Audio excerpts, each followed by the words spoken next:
Welcome to my channel త్రిలోక భగవద్గీత. మన కథలోకి ఎంటర్ అయిపోదాము. ద్రోణాచార్యుడు వంటి పేదవాడిని తన స్నేహితుడు అని ఒప్పుకోవడానికి నిరాకరించాడు ద్రుపదుడు. ఆ అవమానాన్ని తట్టుకోలేని ద్రోణాచార్యుడు తన పగను తీర్చుకోవడానికి ఒక మంచి సమయం కోసం వేచి చూశాడు. కౌరవులకు పాండవులకు విద్యను నేర్పించిన తరువాత వారిని గురుదక్షిణ కింద ద్రుపదుడిని కట్టి తీసుకురమ్మని కోరాడు. అర్జునుడు వెళ్ళి ద్రుపదుడిని కట్టి తీసుకువచ్చాడు.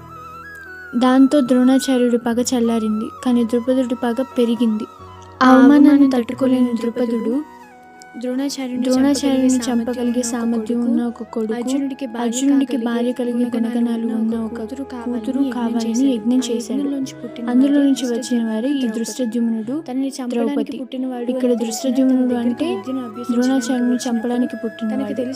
ఇప్పుడు అర్థమైందని అనుకుంటున్నాను. తర్వాత ఏమైందో నెక్స్ట్ వీడియోలో చూద్దాం.